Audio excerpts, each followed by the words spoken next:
우리 옆 사람과 함께 인사 나누겠습니다. 오늘도 참 수고 많이 하셨습니다. 네, 감사합니다. 시편 51편 10절과 11절 말씀, 이제 오늘이 3월, 그쵸? 마지막 30일입니다. 우리 한번 마지막으로 한번 읽도록 하겠습니다. 시편 51편 10절에서 11절 말씀입니다. 시작. 하나님이여, 내 속에 정한 마음을 창조하시고 내 안에 정직한 영을 새롭게 하소서. 나를 주 앞에서 쫓아내지 마시고 주의 성령을 내게서 거두지 마소서. 아멘. 예, 감사합니다. 지난주 수요 설교를 잠깐 살펴보면 이렇습니다. 북이스라엘 여호람을 보자마자 엘리사가 발끈합니다. 화가 나지요. 심기가 불편하거든요. 예.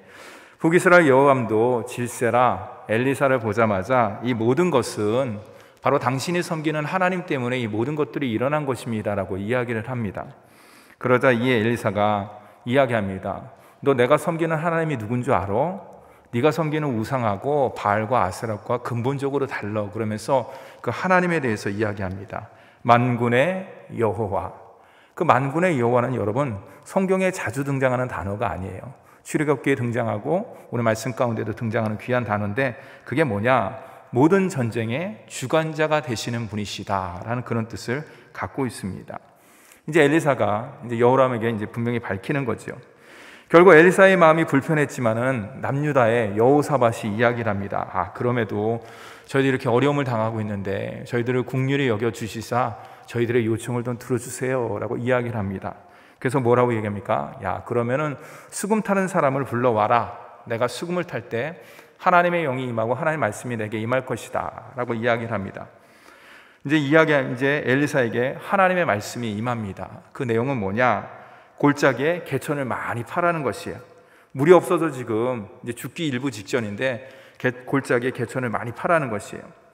물을 주신 하나님께서는 또한 그들에게 무엇을 쌓이느냐? 너희들이 모압과의 전쟁에서 반드시 승리할 것이다. 물도 주시고 전쟁에도 이길 것이라는 하나님의 사인이 엘리사를 통해서 임한 것이었어요. 이 놀라운 기적이 언제 일어났는가? 여러분, 이 놀라운 기적이 언제 일어났습니까? 아침 제사 드릴 때, 아침 예배 시에 일어났다고 할 수가 있는 것이죠. 그럼 어디에서 일어났느냐? 제가 말씀드렸죠. 에돔 쪽에서부터 이렇게 얘기를 하고 있어요. 앞에서 에돔 쪽으로 향하는 전술은 그 3개국의 연합군에게 있어서 너무나 좋은 전략이었습니다. 그렇죠? 남과 북이 하나가 되고 나아가서 모압의 경계인 에돔과 한 팀을 이루어서 모압을 치자. 돌아갈 필요도 없어요. 예, 그냥 가는 길에 에돔 만나서 모압 국경에 이뤄갖고 모압만 치면 되는 것이에요. 인간적으로 보면 너무나 좋은 전술이었어요. 그러나 어떻게 했습니까? 그 결과는 처참했습니다. 실패했지요. 망했지요. 심지어 몰살의 위기까지 몰리게 되었습니다. 물이 없었기 때문에. 그런데 여러분 잘 살펴보세요. 하나님이 그 실패의 상징인 에돔 광야길로 가자, 에돔으로 가자. 그래서 에돔에 갔는데 그 모든 전략들이 다 실패한 거예요.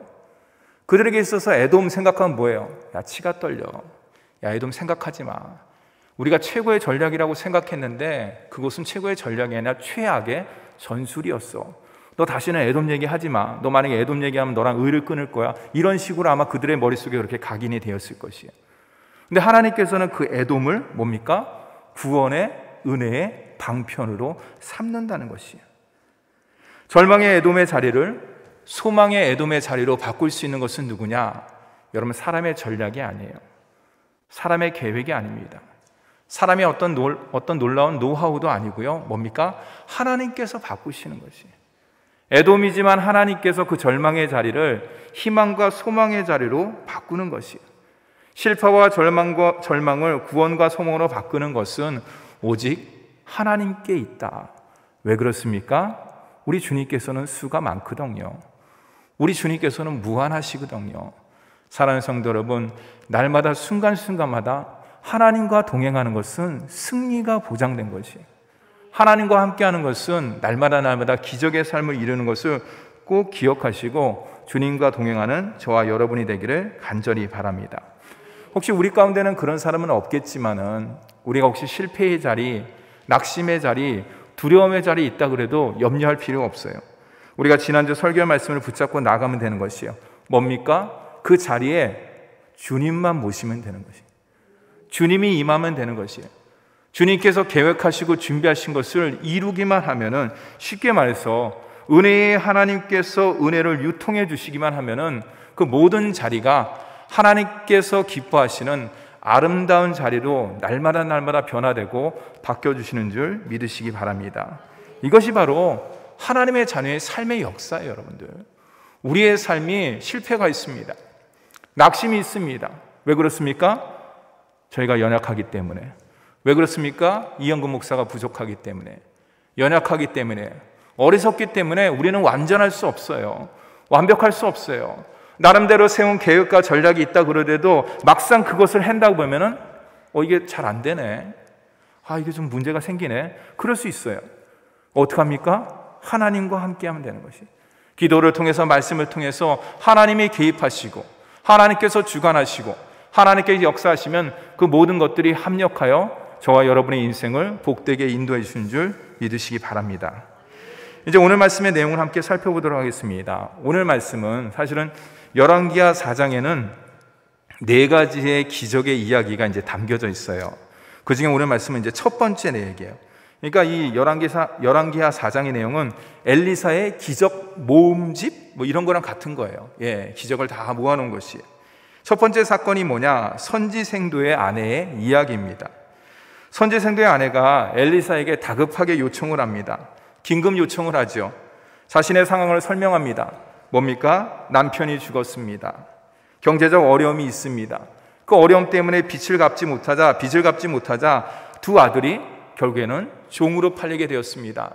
엘리사님, 이를 어쩌면 좋겠습니까? 라고 그 내용을 이야기하는 것이에요. 그 여러 가지 안타까운 비극적인 상황을 다 들은 엘리사가 이제 선지생도의 아내에게 물어봅니다. 우리 다 같이 2절 말씀을 함께 읽도록 하겠습니다. 2절 말씀입니다. 시작. 엘리사가 그에게 이르되 내가 너희를 위하여 어떻게 하랴? 내 집에 무엇이 있는지 내게 말하라. 그가 이르되 계집종의 집에 기름 한 그릇 외에는 아무것도 없나이다 하니. 내 집에 무엇이 있냐? 그랬더니 선지생도의 아내가 이야기합니다. 기름 한 그릇 외에는 아무것도 없습니다. 기름 한 그릇밖에 없다는 것이에요. 여러분, 얼마나 안타깝습니까? 선지생도의 아내가 얼마나 궁핍한지를 잘 보여주는 단어라고 할 수가 있어요. 엘리사가 여인에게 이야기합니다. 빈 그릇을 빌려라. 근데 조금 빌리지 말라라고 이야기합니다. 이 말은 뭐냐? 엘리사가 염려가 되는 것이에요. 하나님의 기적을 행해야 되는데 그릇을 빌리는데 빌리기가 좀 어려워요. 그래서 조금 빌려오면 어떻게 해요? 빈 그릇을 많이 빌려와야 되는데, 그래서 기름이 떨어지지 않고 가득가득 채워야 되는데, 그래서 엘리사가 염려가 되었는지 이웃에게 가서 그릇을 빌리되 남김없이 다 빌려오라는 것이에요. 다 걷어오라는 것이에요. 사랑하는 성도 여러분, 하나님의 자녀의 복된 삶의 기준이 무엇일까? 그것이 어디 있을까요? 우리가 얼마나 가졌는가? 그것도 물론 나름대로의 기준이 될 수 있습니다. 소득과 평가로 인해서 기준이 될 수가 있죠. 그러나 오늘 말씀 가운데 적용한다 그러면 하나님의 자녀에게 있어서 가장 복된 삶의 기준은요, 소유가 아니에요. 뭡니까? 우리가 얼마나 말씀에 순종하느냐. 뭡니까? 말씀 순종 여부라고 할 수가 있는 것이에요. 하나님의 자녀의 복된 삶이 말씀 순종의 여부라는 것을 꼭 기억하시고 날마다 하나님 말씀 가운데 순종하면서 아멘으로 나아가는 저와 여러분이 되기를 간절히 바랍니다. 그럴 때에 말씀에 아멘하면서 순종할 때 오늘 말씀같이 이 여인의 기적뿐만 아니라 우리 삶이 기적의 역사로 날마다 점철될 수 있는 것이에요. 이루어질 수 있는 것이죠, 여러분. 이제 엘리사가 여인에게 이야기를 합니다. 이제 문을 닫아라. 그리고 빌려온 그릇들에 기름을 이제 부어라. 가득가득 이제 채우라고 이제 이야기를 합니다. 이 여인은요, 엘리사의 지시 그대로 하나님 말씀에 순종하는 것이죠. 그 말씀 그대로 순종을 합니다. 그렇죠? 그릇에 기름을 채우기 시작합니다. 여러분, 여기에는 시간이 나와 있지만 얼마나 시간이 흘렀을까요? 이웃들에게 다 그릇을 빌렸습니다. 그리고 거기다 기름을 채웁니다. 시간이 얼마나 흘렀을까요? 빌려온 그릇을 다 채우는 동안 기름은 떨어지지 않고 계속 채워집니다. 이 여인과 아이들은요, 눈앞에서 기적을 보는 거예요. 하나님께서 역사하시는, 엘리야를 통해서 하나님께서 역사하시는 그 놀라운 기적을 직접 눈으로 보는 거예요. 기적을 기름을 갖다 부으면서 직접 경험하는 것이에요. 기름이 떨어지지 않네? 기름이 왜 안 떨어지지? 왜 안 떨어지는 것이지? 그러면서 보는 것이에요. 그 여인과 그 아이들에게 어떤 생각을 했을까요? 그 기적적인 모습을 보면서 뭡니까? 하나님은 살아계시구나. 살아계신 하나님. 또 뭡니까? 그 살아계신 하나님은 저와 여러분의 모든 형편을 아시는 분이시는, 알기만 하면 50%예요. 근데 알기만 하십니까? 아니에요. 우리의 형편을 아시기 때문에 그 모든 해결 방법 또한도 아시기 때문에 저와 여러분의 하나님은 날마다 우리에게 공급해 주시는 좋으신 하나님인 것을 경험한 것이에요. 그분들이.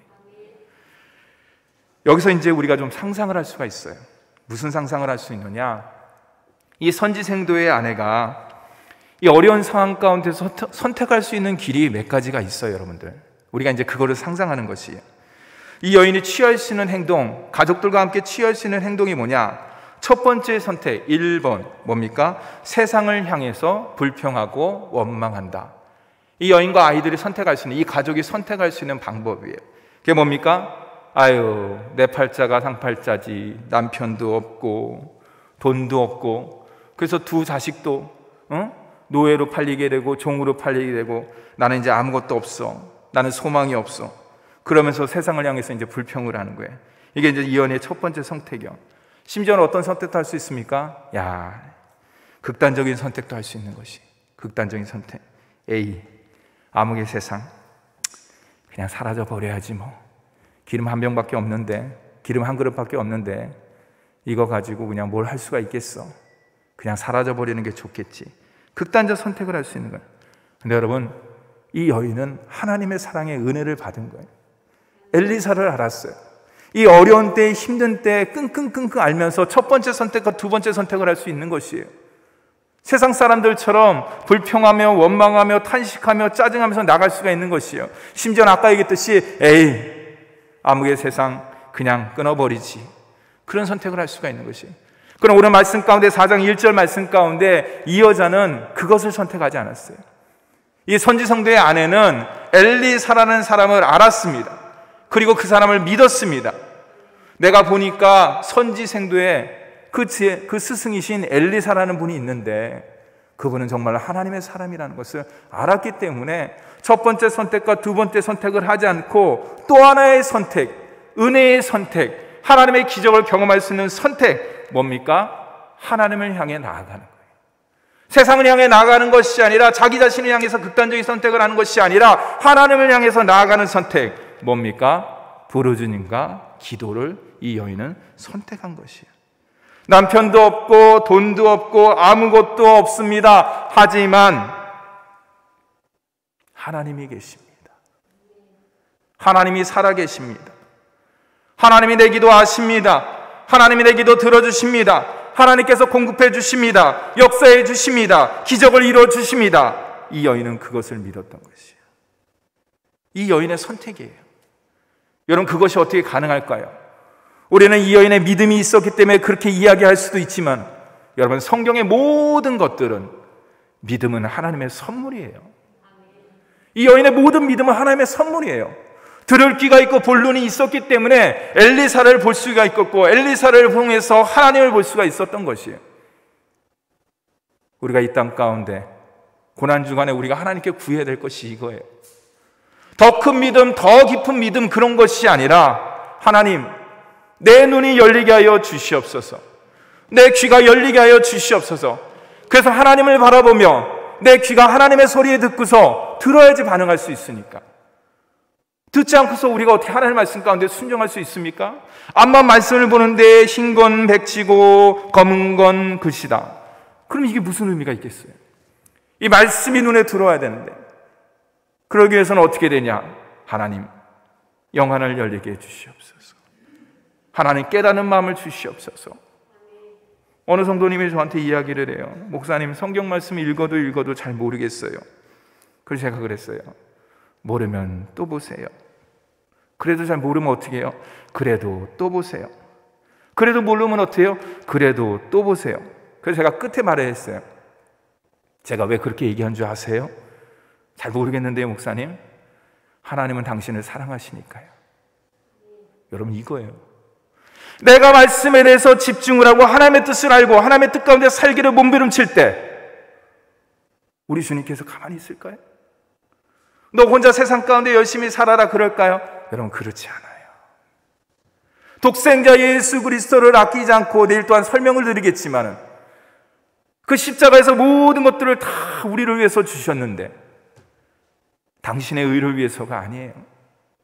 저와 여러분을 구원해 주기 위해서 그 모든 것들을 남김없이 다 허락해 주셨는데 여러분, 우리가 구하는 것을 주님께서 주시지 않을까요? 다 주시는 것이에요. 이 여인은 세상을 선택하지 않고 불평을 선택하지 않고 원망을 선택하지 않고 자기 자신이 지금 있는 현실을 바라보지 않고 믿음을 선택하고 주님을 선택하고 기도를 선택하고 부르짖음을 선택한 것이. 여러분, 세상을 바라보면 비교밖에 안 돼요. 원망밖에 안 돼요. 좋은 것밖에 안 보입니다. 근데 좋은 것만 바라보면 되는데 나를 바라보면 내가 초라하거든. 내가 뭐 없는 것 같거든요. 부족한 것 같거든요. 그래서 우리 주님께서 얘기했잖아요. 예수를 바라보라. 예수를 바라보라. 세상을 바라보면 원망과 한숨이 나오지만 여러분, 어떻습니까? 하나님을 바라보셨죠? 하나님을 바라보니까 어떻습니까? 원망과 탄식이 기쁨과 감사로 바뀌는 줄 믿으시기 바랍니다. 여러분, 그게 우리 주님의 놀라운 역사예요. 우리 하나님께서 사랑하는 사인이라고 할 수가 있는 것이에요. 사랑하는 성도 여러분, 날마다 말씀을 선택하시기를 간절히 바랍니다. 세상보다는 주님의 사랑을 선택하시기를 간절히 바랍니다. 그럴 때에 우리가 이 땅 가운데 지치고 힘든 영혼들에게 또 우리 귀한 이웃들에게 소망과 사랑을 전할 수가 있는 것이에요. 저와 여러분이 그것을 듬뿍듬뿍 받을 때, 하나님의 사랑을 받고 하나님의 은혜를 받고 하나님의 은총을 듬뿍듬뿍 받을 때 그 에너지를 갖다 세상 사람들에게, 가족들에게, 이웃들에게 증거할 수가 있는 것이에요. 사랑하는 성도 여러분, 우리는 지금 고난주간을 보내고 있습니다. 여러분, 참 새벽에 나오는 거 쉽지 않아요. 그렇죠? 목소리도 잘 안 나오고, 그렇죠? 예, 힘들어요. 근데 뭡니까? 그 자체가 주님과 함께 한다는 거예요. 힘들지만은 주님과 함께 한다는 그 기쁨과 그 감사로 이 고난주간을 주님의 은혜 가운데 잘 보내시기를 주님의 이름으로 축원합니다. 우리가 이 시간에 말씀